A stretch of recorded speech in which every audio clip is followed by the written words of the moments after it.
Balanos gadinė pas mus. Turim pakraunamą prožektoriukų, bet elektra dinga. O kavos taip nori sankti iš ryto tams dar. Tai bandom čia užsikūrėm pečių ant greitųjų. Bandom čia užsivirti vandens, bet taip greit nepriverda. Neįsideg. Visų naktį čia putė vėjas tą kaudrą. Tai iš ryto jautė sako, nėra elektros, galvoju, o blemba, jau užvirtis medis bus. Bet pasižiūrė per langų, pas kaimynus šviečia. Nu, okei, šviečia, atein prie mūsų saugiklių dėžės. Žiūri, šitas išmušts. Jungtų nieka, neveikia. Nueini lauko, žiūri, laukinis išmušts. Ir jungi laukinį, pareinčia jau šitas vėl išmušts. Po to vėl jungiau šitų, čia sužaibavo, kažkas sukibirkščiavo ir išmušė laukinį. Iški ten matas kažkoks tas laids, apačioje kaip ir pasvilis. Bet šiandien atvažiuoja meistrai daryti kitų darbų, papasakos vėliau, kaip prašvis, bet turim sąraše ir saugiklių dėžės keitimą, taip iški paprašys, kad užprioritizuotų, nes dabar neįrankių nieko negali įjungti, gal čia aptvarkys, šiaip reikia viską keisti, visus saugiklius, viską normaliai sujungti, tai, žodžiu, reikia varyti biržus, susipirkti dalių, kai grįšim, bus jau prašvitę ir tada parodys, kiek čia yra progreso. Nu va, koks progresas, kieman jau nebe maklinė, o tikras vieškelis. Atvežė čia visų didelį sunkvežimį žvyro, nukasė juodžemį nuo keliuko ir va, išplojo žvyrą.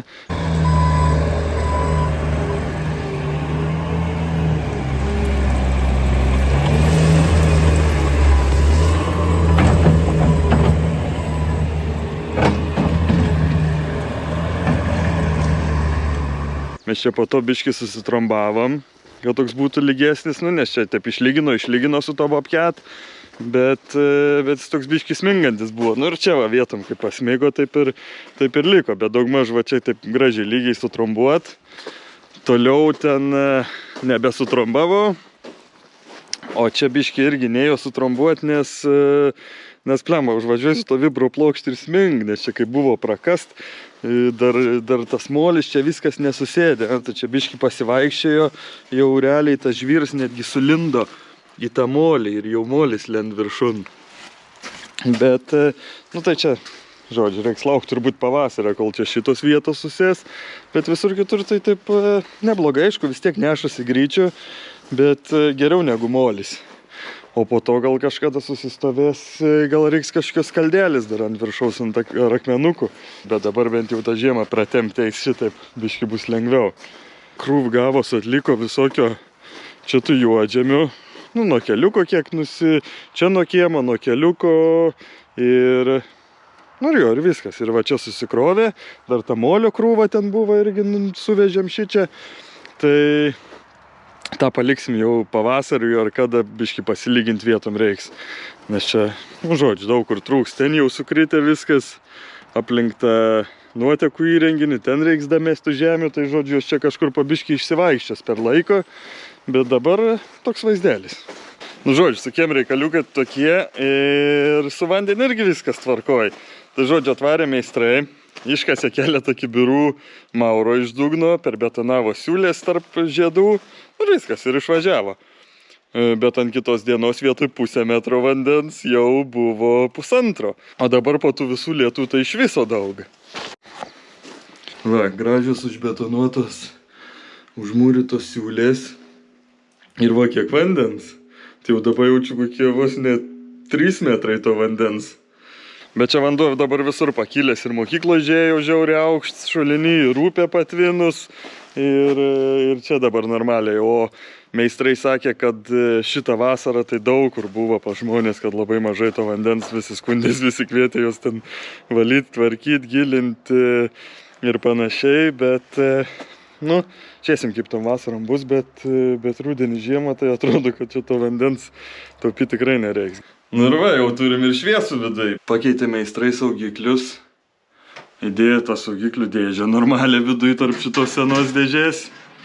Ir, čia darbiškai reikia daryti tik dabar, kad veiktų, bet reikėjo čia dar dapirkti saugiklių, bus eis antrą eilę. Ir čia visiems kitiem naujiem privedimam į virtuvėlę ir į vonę ir panašiai. Biški dar atliko laidų, nes neaišku buvo kažkaip gaunas taip žodžiu, kad visas namas realiai dabar yra užmaitins tik ant šitų 2 laidelių. O šitie 3 atliko, toks vaizdas kaip kad, nežinau, gal buvo sens kažkoks tas išvedžiojimas, bet va, ten tie 2 eina ten ir susijungi ir po visur išsivaikšta. Bet čia kitur tai tokių visokių burtų čia buvo. Pažiūrėkit, kokių čia visokių grožybių. Prisukt, nieks neišizoliuot. Tai čia žodžiu, kol čia viską sutvarkė, tai reikėjo tas dėžuts ir čia lupt. Ir čia biškį reikėjo perdaryti, nes ten kažkaip žodžiu gavos, kad ten ar čia kažkur buvo pasvilę tarp šitos gal tarpanos kažkas, ką po to čia susitvarkė, ten kažkaip atsiklibino, nes mes čia ieškojom galų, lempa ta nebedegė, nu žodžiu, buvo čia reikalų išsiaiškit, bet va, turim normalius tos automatoks, turėsim daugiau ir biškį yra progreso su vonė. Žodžiu, nuo tada, kai jau čia įsivedėm tą nuotekų įrenginį, čia buvau pradėjęs tą nulinę kanalizaciją tiesti po žemę, tos vamzdžius vedžiotis nuotekom, kur kas bus, kur tūlikui, kur kriaukliai, kur dušui ten į virtuvę, visokius nusipirkom trapus ir panašiai, bet taip jau lėtai man ten viskas ėjos, kad viskas taip sustrateguot, galvoju, kokie čia tarpai, kur čia kas, kiek ten atitraukti nuo sienos. Ir žodžiu, dar reikėjo mums ten į Lenkiją važiuoti keliom dienom, ir ten važiuoti mašinos ieškoti, pirkti, nes tiek laiko visur važinėjom su ne savo mašinom, tai broliu, tai tėvų, tai ko nors, skolintom tokiom paskolinėm. Žodžiu, tiek nebebuvo laiko, kada čia krapštytis, kad sakom, trauk per kuns, reikia samdyti meistrus, kad įrengtų bent jau vonę, nes toks tas gyvenims, čia dabar be tos vonios visą laiką išsiskalbt pas tėvus, į dušą pas tėvus ir, nu, toks gaunas čigoniškas gyvenimėlis, o mes jau čigoniškai pagyvenom gan ilgai, tai noris biški to savo tūliko ir savo dušo ir savo skalbenkės. Tai kad būtų greičiau, išsikvietėm meistrus ir jau yra nemažai jie padarė. Tai žodžiu, paklojo tą nulinę kanalizaciją, ten bus tūlikui, kriaukliai, ten nueini į virtuvę, išlend skylutė čia, kriaukliai, bus atšakėlės skalbenkiai, čia ištekėjims viskam, biški laidų, kad pajungt ant kitų fazių, nes kaip jau sakiau, kad visas nams ant vienos fazės, nes vis tiek reiks ir skalbenkę, ir kad būtų galim ir čainiką, ir dar kažką įsijungti tuo pačiu metu, nes dabar tai tik vieną dalyką gali jungti. Jeigu virdulys įjungs, tai negali šitos plytės įjungti, jeigu elektrinės. Jeigu plytė įjungs, tai negali virdulė. Nu, žodžiu, toks zabova, nieko negali per daug daryti. Tai žodžiu, bus ant atskirų fazių, bus viskas tvarkoj. Nu ir va, dušus ten bus, kriauklė, tūliks, visokie čia apšvietimai, viskas, čia žodžiu, laidų prasivedžioja meistrai, nu ir viskas. O čia bus boileris ant šitos sienos. Nes tos visos sienos, galvojam, gal čia viduj kažkur dėti, bet tos visos sienos, nu va, tokios baisiai jau minkštutės, tokios pieveninės. Tai, o šita plytinė, tai ant tos plytinės tvirtesnės ir kabinsis tas boileris, tik tai šitoj pusėj bus gyvatuksiais, o boilerį beliek tik tai čia, nu gal dar čia, bet bus čia, žodžiu. Čia bus visas tas įvads ir tas boileris. Dabar čia jau viskas paruošt kaip ir betonavimui. Yra biški putos, armavimo tinklas, viskas čia užsibetonuos, dės gipsą ant sienų, kad išlygint, nes čia dabar, nu, tokios baisiai jau banguotos. Nežinau, ar eina parodyti, nelabai, bet čia, žodžiu, per kelius centimetrus skirias vietom tas išlinkims.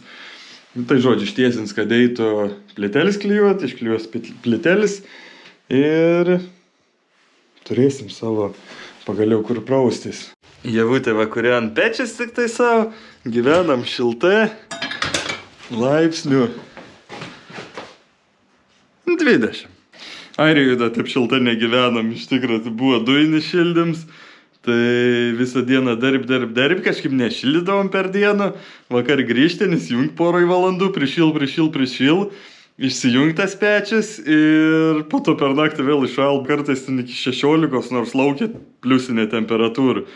O čia, apie 20 laikas, iš ryto javutę biški pakori, vakarop biški pakori, kartais tenai virtuviai tą plytę pakori, nuo tos tai labai greitai prišil. Bet buvom išlėkę 3 dienom į Lenkiją, tai nuo tų 2 ar 2,1 atšalo per 3 dienas iki 14.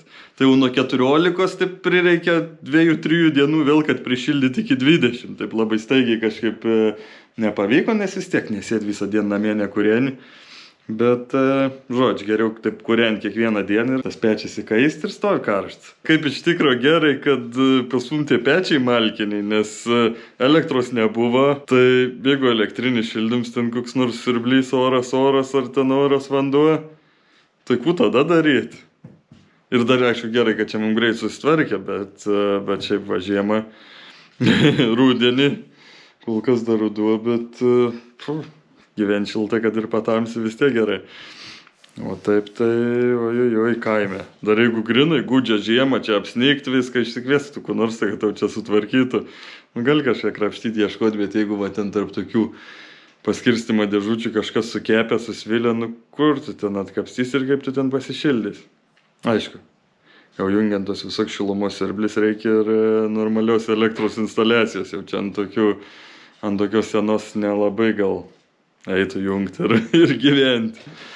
Tai va, ką čia davim papasakot? Nieką nebepapasakos, tiek naujienų šį kartą. Tik norėjau greit aprodyti, kas čia kiek čia įvyko, bet tokie darbai meistrai darbuojasi po biškį. Gal jau greit turėsim visko, ne visko, vonių ir tuliko. Ir pereisim čia darbuotis į tos kambaris, bet dabar tai to reik, tai važiuok į senukus, tai važiuok į ten kur nors vėl, tai į Rygą, tai boilerio, tai krano, tai mašinos, tai padangų mašinai, žodžiu, lakstom, biškai kažkur tai pakrapštom kažką vienam gale, kitam gale, bet taip nieko didelio ir nenudirbam, nes to laiko taip daug neatsirand, kad taip normaliai prikipti eitų ir paplušėti. Tai žodžiu, tiek žinių. Ačiū, kad žiūrėjot, susitiksim kitoj serijai. Čiau.